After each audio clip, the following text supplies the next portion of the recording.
Hello बच्चों, कैसे हैं आप। टेक्नो शिक्षा आज आपके लिए लाया है क्लास 12 हिस्ट्री का चैप्टर नंबर 11। तो शुरू करते हैं आज का चैप्टर, जिसका नाम है विद्रोही और राज। इसमें 1857 के आंदोलन के बारे में बात की गई है। 1857 का आंदोलन आपके सभी कॉम्पिटिशन एग्जाम्स के लिए बहुत इंपॉर्टेंट चैप्टर है। इसी में आपका एसएससी हो या यूपीएससी, सभी एग्जाम्स में इससे रिलेटेड क्वेश्चंस अक्सर पूछे जाते हैं। और तो शुरू करते हैं क्लास 12 चैप्टर नंबर 11।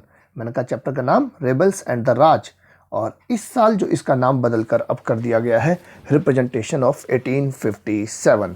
ठीक है, तो आओ शुरू करते हैं। 1857 क्रांति से जुड़े नेताओं के बारे में आप जानते हैं। शाबाश, वेरी गुड। झांसी की रानी लक्ष्मीबाई, हाल ही में आपने फिल्म देखी होगी मणिकर्णिका, कंगना रनौत, याद होगी।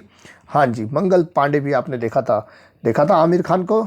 यस, तो ये सारे के सारे नाम हमारे 1857 की क्रांति से जुड़े महान नेताओं के नाम हैं। ठीक है, बहादुर शाह जफर, जिन्होंने नेतृत्व किया था इस पूरे आंदोलन का। तो आओ शुरू करते हैं चैप्टर। मैंने कहा इसमें हम जो पढ़ेंगे, विद्रोह का ढर्रा पढ़ेंगे, सैन्य विद्रोह कैसे शुरू हुआ जानेंगे, संचार के माध्यम देखेंगे और नेता और अनुयायियों के बारे में जानेंगे। ठीक है, तो शुरू करते हैं। द रिवॉल्ट ऑफ 1857, 1857 का विद्रोह। ठीक है, देख सकते हैं आप विद्रोह की भयावहता। हाँ जी, कहता है 10 मई 1857 को दोपहर बाद मेरठ छावनी में सिपाहियों ने विद्रोह शुरू कर दिया। तो देखिए, ये विद्रोह शुरू हुआ, कहता है 10 मई 1857। ठीक है, जो मेरठ छावनी में सिपाही हैं उन्होंने ये विद्रोह कर दिया, पर इसकी आग पहले ही लग चुकी थी। आपने मंगल पांडे का नाम सुना है, तो मंगल पांडे जो बंगाल की 34वीं नेटिव इन्फेंट्री बैरकपुर में, ठीक है, कहां पर पोस्टेड था, मैंने कहा बंगाल की 34वीं नेटिव इन्फेंट्री बैरकपुर में मंगल पांडे, उसने विरोध कर दिया कि वह एनफील्ड राइफल को मुंह से नहीं छिलेगा। क्या कहानी थी, ब्रिटिश लोग भारतीयों के लिए, या भारत में जो ब्रिटिश सेना है वो एक नई राइफल लेके आई थी, एनफील्ड राइफल, जिसके बारूद को, जिसके कारतूस को मुंह से छिलना होता था। ठीक है, उस कारतूस में जहां पर बारूद भरा होता था बाहर ग्रीस लगी होती थी, और यहाँ यह अफवाह फैली थी कि ये ग्रीस गाय और सूअर की चर्बी से बनाई गई थी। ठीक है, ताकि भारतीय जो हिंदू और मुसलमान, उनकी धार्मिक भावनाओं को ठेस पहुंचाई जा सके। तो मैंने कहा मंगल पांडे को पकड़कर क्या नाम है, फांसी दी गई 8 अप्रैल 1857 को। ठीक है, 8 अप्रैल 1857 को मंगल पांडे को फांसी दी गई। उसके बाद अगले ही महीने तक ये विद्रोह फैलकर आगे पहुंचा और देश में सभी सैनिकों में ये फैलता चला गया। तो मैंने कहा 10 मई 1857 को दोपहर बाद कहां से शुरू हुआ, मेरठ छावनी से सिपाहियों ने विद्रोह शुरू कर दिया। ओके, आंदोलन की शुरुआत भारतीय सैनिकों की पैदल सेना से, सबसे पहले पैदल सेना से ये शुरुआत हुई आंदोलन की, और पैदल सेना के बाद ये पहुंची घुड़सवार फौज तक। ठीक है, कैवेलरी, और उसके बाद ये फैलती हुई शहर और आसपास के देहात के लोग भी इसमें सिपाहियों के साथ जुड़ गए, शामिल हो गए। देखिए, कहता लखनऊ में ब्रिटिश लोगों के खिलाफ हमले में आम लोग भी सिपाहियों के साथ आ जुटते हैं। ठीक है ना, तो सभी लोग इसमें शामिल होते जा रहे हैं, क्योंकि आक्रोश सबके अंदर भरा था। ब्रिटिश सरकार से सभी लोग परेशान थे। कहता है सिपाहियों ने शस्त्रागार पर कब्जा कर लिया। शस्त्रागार, जहां पर शस्त्र यानी गोला बारूद, बंदूकें, सभी सामान भरा रहता है, उसे कहते हैं शस्त्रागार। तो शस्त्रागार पर कब्जा कर लिया, और जो हथियार और गोला बारूद है वो सब अपने कब्जे में ले लिया। इसके बाद उन्होंने अंग्रेजों पर निशाना साधा। अब उन्हें जो ब्रिटिश दिखे, जो अंग्रेज दिखे, जो गोरा दिखे, उसी को मौत के घाट उतार दिया गया। उनके बंगलों, जेल, अदालत, डाकखाने, सरकारी खजाने, सारी जो सरकारी इमारतें हैं उनको लूट दिया गया, तबाह कर दिया गया। ठीक है, शहर को दिल्ली से जोड़ने वाली जो टेलीग्राफ लाइन है वो काट दी गई। इस प्रकार मैंने कहा अंधेरा होते ही सिपाहियों का एक जत्था घोड़ों पर सवार होकर दिल्ली की ओर चल पड़ा, और 10 मई को शुरू हुआ ना, तो सुबह सुबह 11 मई को तड़के यानी मॉर्निंग में लाल किले के फाटक पर पहुंच गया। कहाँ पहुंचा, लाल किले के फाटक पर, और ये रमजान का पाक महीना था। मुगल बादशाह जो हैं हमारे बहादुर शाह जफर, सुबह की नमाज पढ़कर सहरी खाकर उठे ही थे, तभी उन्हें दरवाजे पर हो हल्ला सुनाई दिया। तो क्या कहता है, मैंने कहा रमजान। रमजान जो है आप जानते हैं इस्लाम में एक पवित्र महीना प्रार्थना और उपवास का, ठीक है ना। सहरी क्या होता है? सहरी जो रोजे के दिन में सूरज उगने से पहले को भोजन कर दिया जाता है उसे कहते हैं सहरी। सहरी और इफ्तार आपने सुना होगा, ठीक है ना। सहरी जो मैंने कहा सूरज के उगने से पहले का भोजन कर दिया जाता है उसे सहरी कहते हैं। कहता है जब मैंने कहा ये पहुंच गए लाल किले में, बहादुर शाह जफर अभी उठकर, मैंने कहा था अभी नमाज पढ़ के और सहरी खाकर ही उठे थे, तभी सिपाही वहाँ पहुंचे और वो जानकारी देते हैं कि हम मेरठ के सभी अंग्रेज पुरुषों को मार कर आए हैं। हम कहाँ से आए हैं? जितने भी अंग्रेज पुरुष हमें मिले हम सबको मार के आए हैं। क्यों?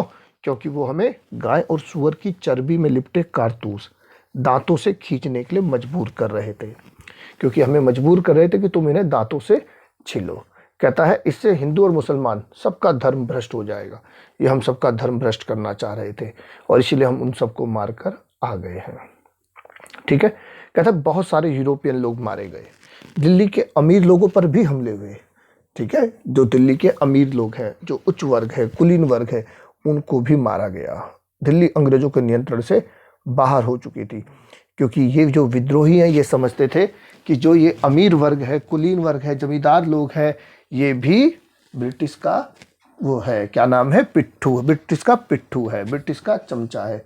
इसलिए इन्होंने क्या किया, जो अमीर वर्ग, जमींदार वर्ग, इनको भी इन्होंने साथ में मारना शुरू किया, लूटना पाटना शुरू किया।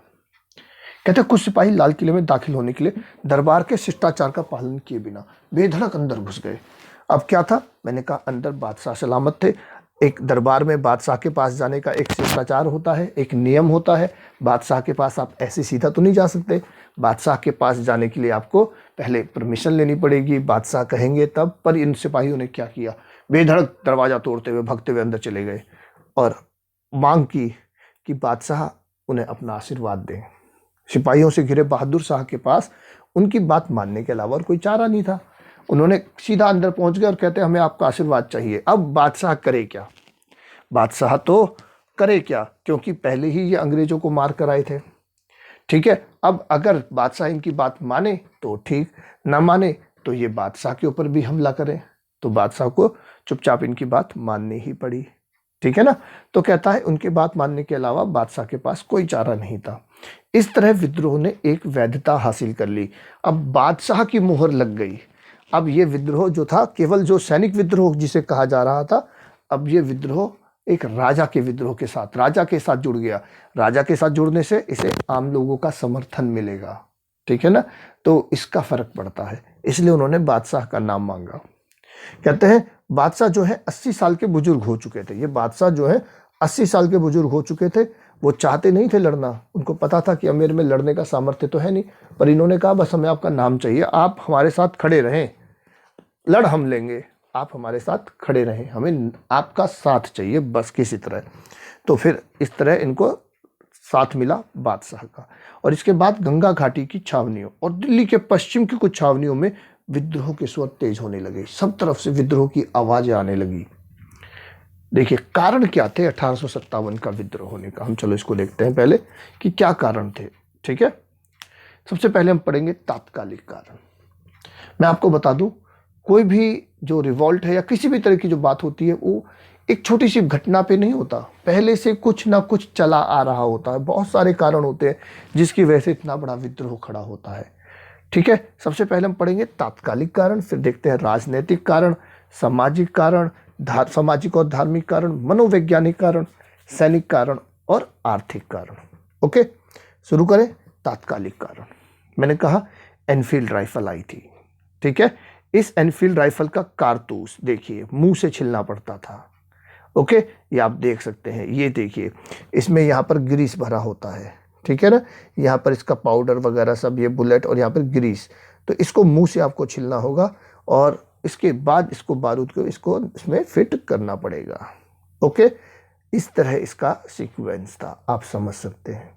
तो ये जो एनफील्ड राइफल आई थी इसको इस तरह मुंह से छिलकर भरना था और ये अफवाह फैल गई कि इस राइफल के जो ग्रीस यूज किया गया है ये गाय और सूअर की चर्बी को यूज किया गया है। गाय जो कि हिंदुओं के लिए काफ़ी पवित्र मानी जाती थी और आज भी मानी जाती है ना। और सूअर जो कि इस्लाम में जिसको देखना तक पसंद नहीं किया जाता, ठीक है, छूना तो दूर। तो गाय और सूअर की चर्बी भर करके ये हिंदू और मुसलमान दोनों की भावनाओं को भड़काना चाहते थे ब्रिटिश। इस तरह की अफवाह फैली तो लोगों ने विरोध किया कि हम इस कारतूस को नहीं छिलेंगे, ठीक है। तो गाय और सूअर की चर्बी वाले कारतूस वाली एनफील्ड राइफल, ये है तात्कालिक कारण जिसका सैनिकों ने विरोध किया। मैंने कहा मंगल पांडे जो खड़ा हो गया था, मैंने कहा था बंगाल की 34वीं नेटिव इन्फेंट्री बैरकपुर में जो तैनात था, उसने मना कर दिया और ब्रिटिश, उसने कहा मेरे सामने जो भी गोरा आएगा मैं उसको मार डालूंगा।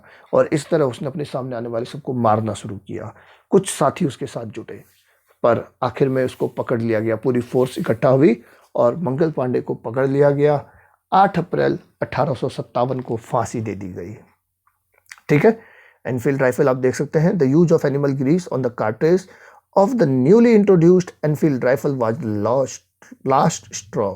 While loading the rifle, soldier had to bite off the end of the cartridge.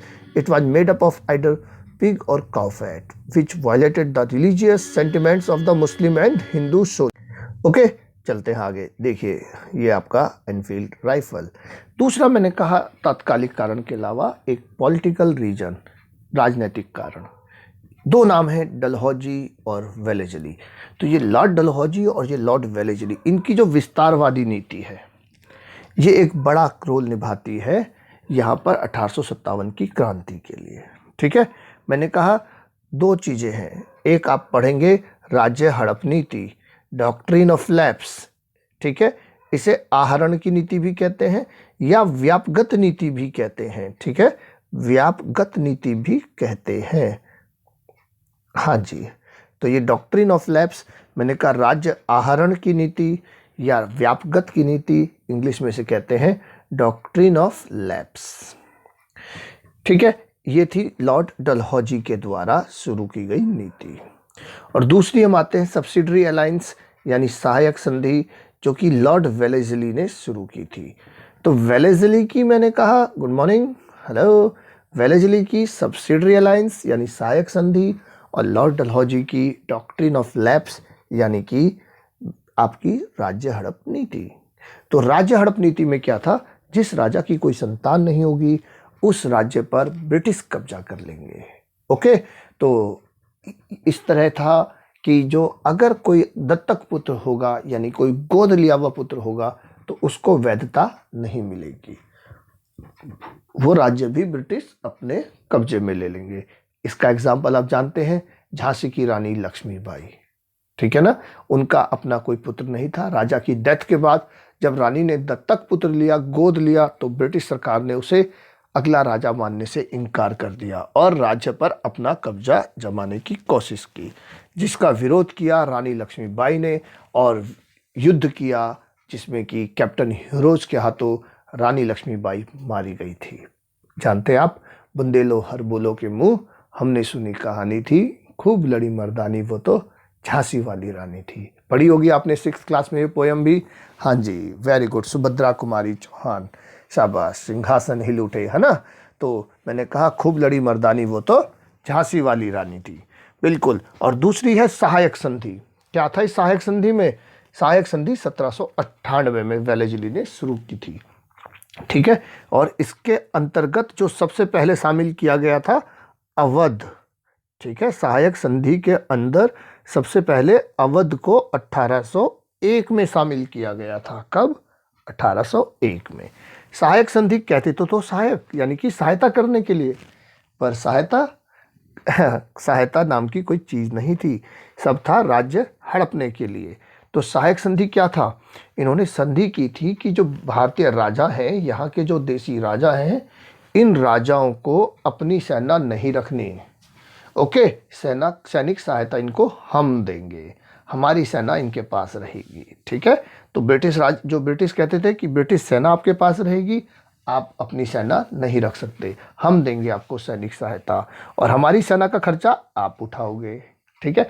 सेना हम रखेंगे, सेना हम अपनी देंगे आपको और उस सेना का खर्चा आप उठाओगे।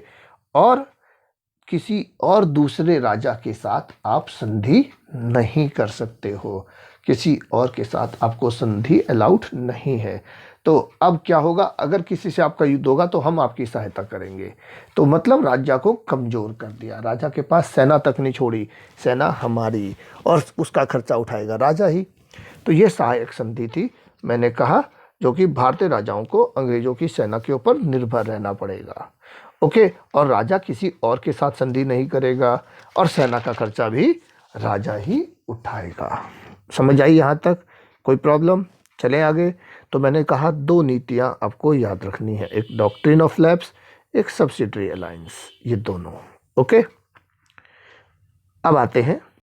तो पहले हमने पढ़ा तात्कालिक कारण, फिर हमने पढ़ा राजनीतिक कारण, अब आते हैं तीसरा, सामाजिक और धार्मिक कारण, सोशल एंड रिलीजियस रीजंस।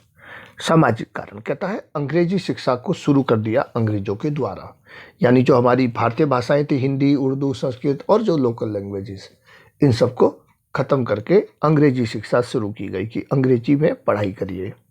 ठीक है, तो मैंने कहा इसके अलावा चोट की गई हमारी जो भारतीय प्रथाएं थी, अब उन्हें आप प्रथाएं कहें या कुप्रथाएं, फिर भी जो हमारा धर्म में थी बातें, उसका जब कोई विरोध करेगा तो लोगों को बुरा तो लगता ही है। तो उस समय जो बाल विवाह, सती प्रथा, विधवा पुनर्विवाह, ये जो भारतीय जो कुप्रथाएं थी, इन प्रथाओं पर रोक लगाई गई अंग्रेजों के द्वारा। तो अंग्रेजों ने जब इनका विरोध किया तो भारतीयों को लगा ये हमारी प्रथाओं पर रोक लगाने वाले कौन है, तो भारतीयों को इससे बुरा लगा। मैंने कहा गुरुकुल और मदरसा, हमारे यहाँ मंदिर और मस्जिदों में शिक्षा जो दी जाती थी उसे बंद करके स्कूली शिक्षा शुरू की गई ब्रिटिश द्वारा। तो गुरुकुल और मदरसा जैसी जो धार्मिक शिक्षण संस्थाएं हैं, इन्हें बंद किया गया। तो इससे भी ये भी एक धार्मिक कारण आप कह सकते हैं। ठीक है ना? तो मैंने क्या कहा, तात्कालिक कारण सेना का, फिर मैंने कहा राजनीतिक कारण, जो हमारे जमींदार लोग हैं या बड़ा वर्ग है वो भी नाराज़ हो रहा है। फिर मैंने कहा सामाजिक कारण, तो समाज में जो इंग्लिश एजुकेशन आ रही है। धार्मिक कारण मैंने कहा जो हमारे मंदिर मस्जिद की जो शिक्षाएं हैं, हमारी जो कुप्रथाएं हैं, इन सामाजिक प्रथाएं, इन पर रोक। तो ये हमारे सामाजिक और धार्मिक कारण। ठीक है, अंग्रेज लोग भारतीयों का ईसाईकरण कर रहे हैं, कहते हैं ये तो भारतीयों को क्रिश्चियन बनाने के लिए आए हैं। जहाँ भी ब्रिटिश जाते थे उनके साथ क्रिश्चियन मिशनरी भी होते थे। ठीक है, जो कि यहाँ पर क्रिश्चियन बनाने के ऊपर बढ़ावा दिया जाता था। मंदिरों में जो निम्न जाति है, सभी जातियों के लिए मंदिरों के दरवाजे खोल दिए गए।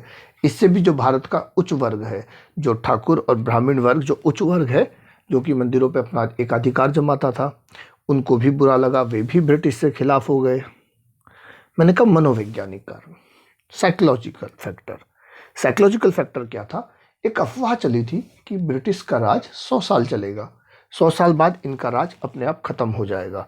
तो शुरू हुआ था ब्रिटिश का राज। मैंने आपको पिछले वीडियो में बताया था जब जमींदारों के बारे में हमने पढ़ा, प्लासी का युद्ध। प्लासी का युद्ध कब? 1757। मैंने कहा ये प्लासी का युद्ध भारत में ब्रिटेन की जड़े जमाने में इम्पोर्टेंट युद्ध था। ठीक है ना? प्लासी का युद्ध और बक्सर का युद्ध, 2 युद्ध बताए थे मैंने। तो ये जो प्लासी का युद्ध 1757 में शुरू हुआ, 1857 तक उन्होंने कहा इसके ब्रिटिश राज के हो गए 100 साल पूरे। तो अब 100 साल पूरे हो गए, तो ये जो अफवाह थी कि ब्रिटिश का राज 100 साल चलेगा, 100 साल में इनका जो है शासन समाप्त हो जाएगा। तो इस तरह लोगों को लगने लगा था, लोग थोड़ा मानसिक रूप से मजबूत हो गए थे कि अब 100 साल हो गए, अब तो हमें जीत ही जाना है, अंग्रेजों को हरा ही देना है। तो इस तरह मैंने कहा एक साइकोलॉजिकल फैक्टर इसको हम कह सकते हैं। फिर आता है मिलिट्री रीजन। भारतीय सैनिक जो थे वो अपने ब्रिटिश अफसरों से नाराज थे, इनके साथ भेदभाव किया जाता था, सैलरीज में डिफरेंसेस थे, अलाउंसेस में डिफरेंसेस थे, प्रमोशंस नहीं होती थी। ठीक है, जो मैंने कहा सेम पोस्ट का जो एक पुलिस ऑफिसर ब्रिटिश होगा और एक भारतीय होगा, दोनों की सैलरी और अलाउंसेस में फ़र्क होगा। ब्रिटिश ऑफिसर को भारतीय ऑफिसर से ज़्यादा वेतन मिलेगा, उनका प्रमोशंस होगा, यानी कि ऊंची पोस्टों में भारतीय ऑफिसर्स नहीं पहुंच पाते। ठीक है, समान संहिता, इन्होंने कहा सबके लिए एक कानून बनाया गया कि ब्रिटिश सेना में कोई भी व्यक्ति अपने किसी धर्म चिन्ह का प्रयोग नहीं कर सकता, जैसे कि तिलक लगाना, पगड़ी पहनना, दाढ़ी रखना, ओके, ताबीज़ बांधना या किसी भी प्रकार का, मैंने कहा धर्म से रिलेटेड चिन्ह आप नहीं प्रयोग कर सकते, टोपी पहनना। तो ये सारे चिन्हों की मनाही थी भारतीय सेना में। तो जिससे भारतीय सैनिकों में रोष था। फिर एक कारण हम कह सकते हैं सामूहिक रसोई, यानी कि कलेक्टिव किचन। यहाँ पर सामूहिक रसोई में खाना बनता था। अब सेना में सभी जाति के लोग थे, कुछ निम्न जाति के जिन्हें अस्पृश्य लोग मानते थे, और कुछ उच्च वर्ग के जो अपने आप को क्या नाम है ब्राह्मण, ठाकुर और उच्च वर्ग का मानते थे। तो वो एक दूसरे के साथ बैठकर कैसे खाएं, ईगो, ठीक है ना, जाति प्रथा थी ना। तो इस कारण से मैंने कहा सामूहिक रसोई जो थी ब्रिटिश की, इससे भी लोगों में रोष था। तो ये हमारे मिलिट्री रीजन्स में। एक और रीजन हम देख सकते हैं, 1856 में एक एक्ट आया जो बड़ा रीजन है, the general service enlistment act. क्या था जनरल सर्विस एनलिस्टमेंट एक्ट? कह रहा है इसके अंतर्गत जो भारतीय हैं उनको अपनी सेवा देने के लिए ओवरसीज यानी विदेशों में भी जाना होगा, समुद्र पार करना होगा।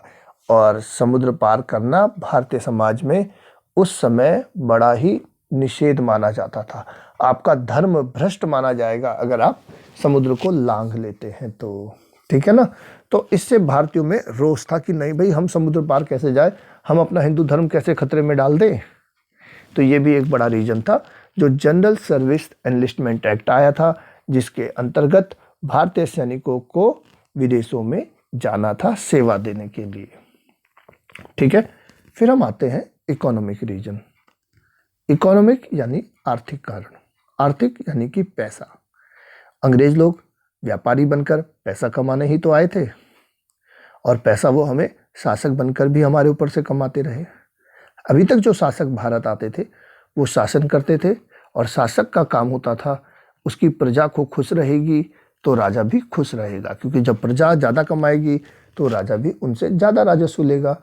पर ये जो ब्रिटिश थे इनकी कहानी थी उल्टी, ये यहाँ पर शासक बनने नहीं सिर्फ लूटने आए थे। तो मैंने कहा भारत का जो लघु कुटीर उद्योग है, स्मॉल इंडस्ट्रीज, वो पूरी तरह डिस्ट्रॉय कर दिया गया। ड्रेन ऑफ वेल्थ, भारत से पैसा निकल रहा है। कैसे? देखिए, यहाँ से वो हमारा कच्चा माल, माना हमसे वो कॉटन खरीदते हैं, ठीक है, 10 रुपए का वो कॉटन खरीदेंगे और उसको वो तैयार करके फिर 100 रुपए का हमको ही बेचेंगे। मतलब जो 20 रुपए का कॉटन है हमसे 10 रुपए का ले गए, वहाँ हमारा नुकसान। और जो उससे माल बनाया वो माल भी उन्होंने महंगे दाम पर हमें बेच दिया। मीन्स बाजार भी हम, और कच्चे माल के लिए भी बाजार हम, कच्चा माल हमसे खरीदेंगे और तैयार माल भी हमें बेचेंगे। रॉ मटेरियल कहाँ से लिया? इंडिया से। और जो अपना फाइनल प्रोडक्ट है वो कहाँ पे सेल किया? वो भी इंडिया में। कच्चा माल कम दाम में खरीदा तो हमारा पैसा गया, है ना, और फिर पका हुआ माल यानी तैयार माल हमें ही बेच दिया ऊंचे दाम पे। तो इस तरह हमारा दोहरा शोषण हो रहा था, ठीक है। कच्चा माल कम कीमत में और तैयार माल ऊंची कीमत में हमें बेचा जा रहा था। धन की निकासी का सिद्धांत कह सकते हैं हम इसे। फिर हम आते हैं विद्रोह का ढर्रा। एक पैटर्न था, इस विद्रोह के पैटर्न को हम समझते हैं। कहता है जैसे जैसे विद्रोह की खबर एक शहर से दूसरे शहर में पहुंचती गई, वैसे वैसे सिपाही हथियार उठाते गए, ठीक है ना। हाँ जी, ये देखिए किस तरह 1857 के गदर में सिपाहियों ने शुरू किया और ये आगे तक बढ़ता चला गया। हाँ जी, कहता है सैन्य विद्रोह कैसे शुरू हुए? कैसे शुरू हुए सैन्य विद्रोह? शुरू करते हैं। कहता है सिपाहियों ने किसी न किसी विशेष संकेत के साथ अपनी कार्यवाहियाँ शुरू की। कोई ना कोई सिंबल्स उन्होंने अपने जारी किए, सिग्नल्स देने लगे। कई जगह शाम के समय तोप का गोला दागा गया, तो कहीं बिगुल बजाकर, बिगुल बजाया जाता ना एक बड़ा सा, तो बिगुल बजाकर विद्रोह का संकेत दिया गया कि विद्रोह शुरू हो गया। सबसे पहले उन्होंने शस्त्रागारों पर कब्जा किया। शस्त्रागार मैंने कहा जहाँ पर मिलते हैं आर्म्स यानी कि हथियार, ओके, और सरकारी खजाने को लूट लिया। इसके बाद जेल, सरकारी खजाने, टेलीग्राफ दफ्तर, रिकॉर्ड रूम्स, बंगले, तमाम सरकारी इमारतों पर हमला किया और सारे सरकारी रिकॉर्ड चला दिए गए। Everything and everybody connected with the white man became a target. हर कोई जो कि संबंधित था, जुड़ा हुआ था गोरे लोगों से, उनको निशाना बनाया गया, ठीक है। अंग्रेज से जुड़ी हुई हर चीज़ को और हर बंदे को निशाना बनाया गया। हिंदू और मुसलमानों तमाम लोगों को एकजुट होने और फिरंगियों का सफाया करने के लिए हिंदी, उर्दू और फारसी में अपीलें जारी की गई। अपील की गई कि इनके खिलाफ इकट्ठे हो जाओ। किसके खिलाफ? फिरंगी। फिरंगी, फिरंगी क्या? तो मैंने कहा फिरंगी एक पर्शियन वर्ड है, जो पर्शियन यानी फारसी भाषा का शब्द है फिरंगी। ओके, तो फिरंगी कहाँ से आया? मैंने कहा ये एक पर्शियन वर्ड है, फारसी भाषा का शब्द, जो कि फ्रैंक से निकल के आया है। फ्रांस के लोगों, फ्रांस के नाम पर पड़ा ना फ्रैंक। तो उर्दू और हिंदी में पश्चिमी लोगों का मजाक उड़ाने के लिए, जो यूरोपियंस हैं, जो वेस्टर्न लोग हैं, इनका मजाक उड़ाने के लिए इसका वर्ड का प्रयोग किया जाने लगा, फिरंगी। ओके, हाँ जी।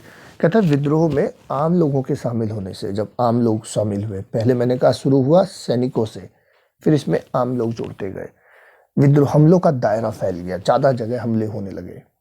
लखनऊ, कानपुर और बरेली जैसे बड़े शहरों में साहूकार और अमीर भी विद्रोहियों के गुस्से का शिकार बनने लगे। तो जो अमीर लोग हैं, साहूकार, मैंने कहा अमीर लोग, साहूकार, जमींदार, इनको भी निशाना बनाया विद्रोहियों ने, क्योंकि किसान लोग मानते थे कि ये हम भी हमारा उत्पीड़न करते हैं और ये अंग्रेजों के पिट्ठू ही तो हैं। ठीक है ना, अंग्रेज लोग इन्हीं को तो कहते हैं हमें लूटने को, और ये हमें लूटते हैं।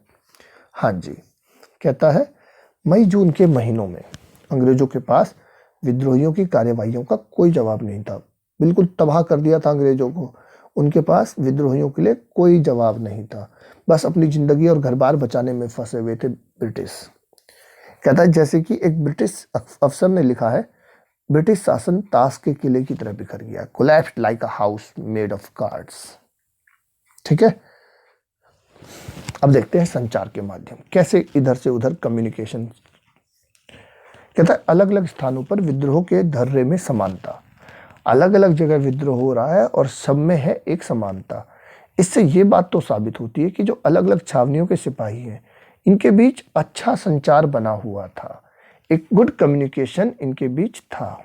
ठीक है, कह रहा है जब 7वीं अवध इरेगुलर कैवलरी ने, ओके, 7वीं अवध इरेगुलर कैवलरी ने मई की शुरुआत में नए कारतूसों का इस्तेमाल करने से इनकार कर दिया, तो उन्होंने 48 नेटिव इन्फेंट्री को लिखा। किसे? 48 नेटिव इन्फेंट्री, हमने अपनी धर्म की रक्षा के लिए फैसला लिया है और 48 नेटिव इन्फेंट्री के हुक्म का इंतजार कर रहे हैं कि आपका क्या हुक्म है। हमने तो फैसला लिया है कि हम इसका इस्तेमाल नहीं करेंगे, चाहे सजा जो भी मिले। विद्रोह शुरू। कहता है ये योजना कैसे बनाई गई और योजनाकार कौन थे इनके लिए? तो देखते हैं प्लान्स कैसे बने, और वो वर द प्लानर्स। इसके लिए घटना का वर्णन दिया गया है आपकी बुक में। कहता है captain Hearsey of the Awadh military police had been given protection by his Indian subordinates during the mutiny. Mutiny यानी गदर, यानी विद्रोह। तो विद्रोह के समय जो अवध मिलिट्री पुलिस है, उसके कैप्टन जो है हियर्से, इनकी सुरक्षा का जिम्मा भारतीय सिपाहियों पर था। कौन थे कैप्टन हियर्से? अवध मिलिट्री पुलिस के कैप्टन हियर्से। इनकी जो सुरक्षा है भारतीय सिपाहियों के हाथ में थी। और जहां पर ये हियर्से तैनात थे, वहीं पर 48 नेटिव इन्फेंट्री भी तैनात थी। कौन सी? 41 नेटिव इन्फेंट्री। तो ये इन्फेंट्री कहती है कि हमने तमाम गोरे अफसरों को ख़त्म कर दिया है, हमने जो जितने सारे गोरे अफसर हैं उनको हम मार चुके हैं। तो अब अवध मिलिट्री, जिसके कैप्टन हियर्से है ना, तो ये अवध मिलिट्री का फर्ज है कि वो भी हियर्से को मौत की नींद सुला दे, मार डालें या उन्हें गिरफ्तार करके हमारे हवाले कर दें, हम देख लेंगे, हम छोड़ेंगे नहीं। तो मिलिट्री पुलिस है, उसने दोनों दलीलों को खारिज कर दिया। मिलिट्री पुलिस के कैप्टन हियर्से हैं, तो मिलिट्री पुलिस को कहा गया आप अपने कैप्टन हियर्से को मार दो या उनको हमारे हवाले कर दो।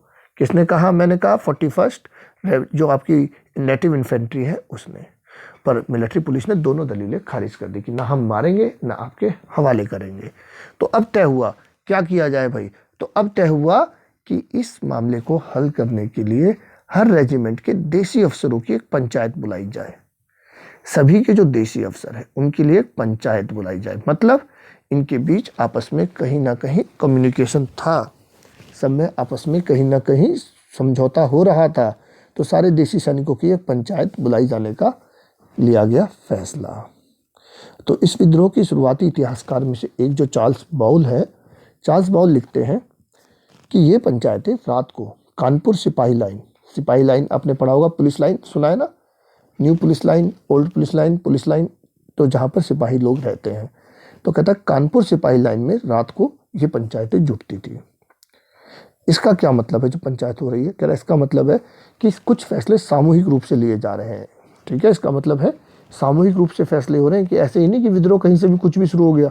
इनके बीच कुछ ना कुछ आपस में जुड़ा हुआ है, कुछ सामूहिक फैसले हैं जो सामूहिक रूप से लिए जा रहे हैं। ठीक है, सिपाही लाइनों में रहते थे और सभी का लाइफस्टाइल एक जैसा था। जब एक जगह पे रह रहे हैं, एक जैसे लोग हैं, लगभग लाइफस्टाइल भी एक जैसा ही होता है और अधिकतर एक जाति के भी थे। तो कह रहा अंदाज़ा लगाना मुश्किल नहीं था कि वे इकट्ठा होते होंगे और अपने भविष्य के बारे में फैसले लेते होंगे। ठीक है, ये सिपाही अपने विद्रोह के कर्ता धर्ता खुद ही थे। इन्होंने खुद ही विद्रोह किया था। हाँ जी, कहता है नेता और अनुयायी, लीडर्स एंड फॉलोअर्स। कौन कौन से नेता और अनुयायी थे? आइए, अंग्रेजों से लोहा लेने के लिए नेतृत्व और संगठन जरूरी था। तो कोई ना कोई लीडरशिप चाहिए और एक ऑर्गेनाइजेशन चाहिए जो इसका नेतृत्व करे।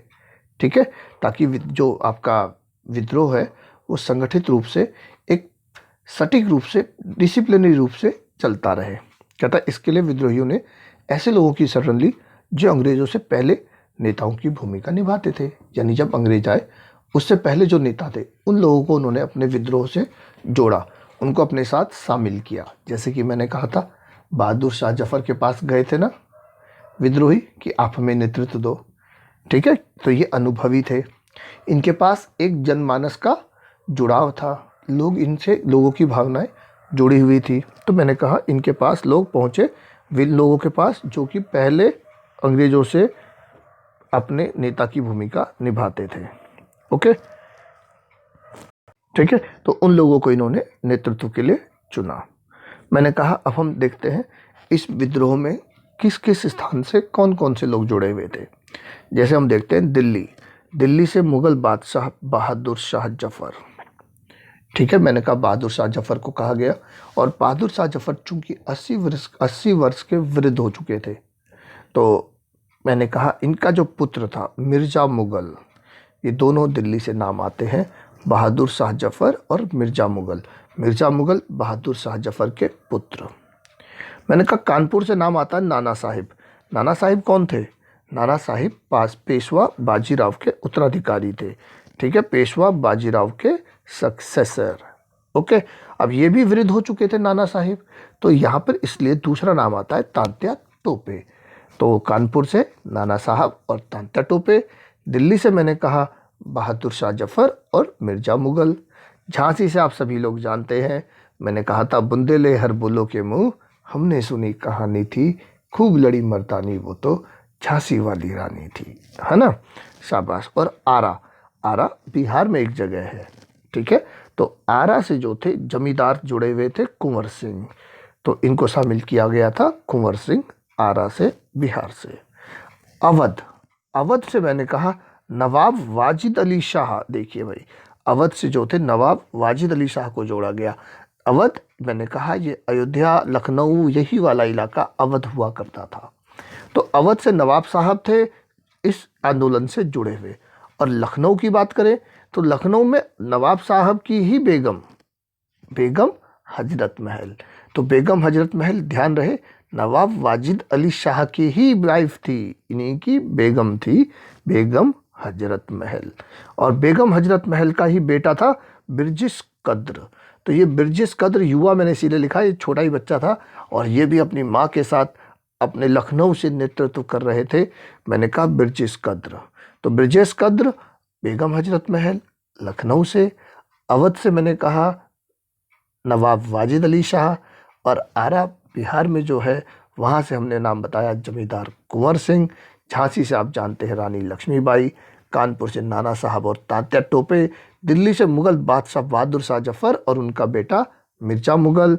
और बात करें बड़ौत, आपके पास ही गांव है बड़ौत से थे शाहमल जाट, जो हैं किसान थे और अपने क्या नाम है संपन्न किसान थे, इन्होंने भी अंग्रेज़ों से लोहा लिया। फिर आता है नागपुर महाराष्ट्र की तरफ। यहाँ से एक ट्राइबल, एक आदिवासी जो जाति थी उसका नेतृत्व किया था गोनू। तो गोनू का नाम आता है, आदिवासी गोनू, नागपुर से। तो ये सभी जो मैंने नाम लिए हैं आपकी NCERT में ही है, ठीक है। आप इन्हें ध्यान से देखें, तो वहीं से हमने इन सबको लिया है। आपके एक मैप भी भरने को आ जाता है कि 1857 के विद्रोह के प्रमुख केंद्र, आप इसमें सारे केंद्र अच्छे से देख सकते हैं। कहाँ मेरठ है, दिल्ली है, ग्वालियर है, कानपुर है, लखनऊ है, ओके। आप देखें इलाहाबाद, तो बैरकपुर, आप सारे के सारे, बरेली, इसमें देख सकते हैं। मैंने इसमें जो जो सब आपका लिखा भी हुआ है, और कहाँ वहाँ से किसने नेतृत्व किया है ये भी हमने इसमें लिखा है। अच्छे से देखें, मैप भरने की भी प्रैक्टिस करें।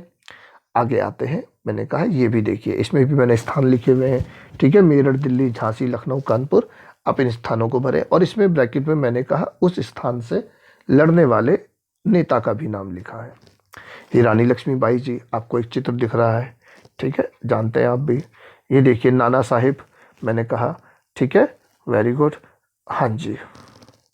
आगे चलते हैं, कहता है सब जगहों पर नेता दरबार से जुड़े व्यक्ति, मैंने कहा था जो पूर्व में नेता रह चुके थे जो उनको ही लोगों ने चुना अधिकतर जगह पर, हर जगह ऐसा नहीं था कि जो दरबार से जुड़े व्यक्ति हों, रानी, राजा, नवाब, तालुकदार वही हों, ऐसा नहीं था। अक्सर विद्रोह का संदेश आम पुरुष और महिलाओं के जरिए और कुछ स्थान पर धार्मिक लोगों के जरिए भी फैल रहा था। मैंने कहा सभी धर्म के जो गुरु थे उनके अंदर भी रोष था, क्योंकि धर्म पर भी चोट कर रहे थे। हिंदू और मुस्लिमों के अंदर आक्रोश था, ठीक है ना। हाँ जी। मेरठ से इस तरह की खबरें आ रही थी कि हाथी पर सवार एक फकीर को देखा गया और जिससे सिपाही बार बार मिलने जाते थे। तो इस तरह की एक फकीर है, हाथी पर सवार है, और बार बार उससे जो सिपाही हैं वो मिलने आते हैं। तो इस तरह मैंने कहा, कहता लखनऊ में अवध पर कब्जे के बाद बहुत सारे धार्मिक नेता और स्वयंभू पैगंबर प्रचारक, बहुत सारे जो छोटे मोटे नेता अपने आप को जो बनाते हैं ना धर्म के प्रचारक, कहता है ये सब ब्रिटिश राज को नेस्तनाबूद करने का अलख जगा रहे थे। कुछ अन्य स्थानीय नेता किसानों, जमींदारों, आदिवासियों का विद्रोह के लिए उकसा रहे थे। जैसे मैंने अभी आपको नाम बताया था, उत्तर प्रदेश के बड़ौद से कौन, शाहमल, ठीक है, शाहमल जाट का नाम आपने सुना है। फिर आदिवासी काश्तकार, मैंने कहा गोनू, नागपुर के क्षेत्र से मैंने कहा ना, कोल आदिवासियों का नेतृत्व संभाल रहे हैं। तो आज का ये वीडियो यहाँ पे समाप्त करते हैं। अगर वीडियो पसंद आया हो तो प्लीज़ लाइक का बटन ज़रूर दबाएं, और सब्सक्राइब अगर आपने नहीं किया तो इसे सब्सक्राइब करें, और इसके पास में जो ये बेल आइकन है इसे भी प्रेस करें, ताकि सभी वीडियो आपको टाइम पे मिलते रहे, और आगे सभी दोस्तों को फॉरवर्ड करना ना भूलें। आज के लिए इतना ही। नमस्कार बच्चों, फिर मिलेंगे बहुत जल्दी इसका सेकंड पार्ट लेकर। तब तक के लिए बाय बाय, गुड नाइट, शुभ रात्रि, शब खैर।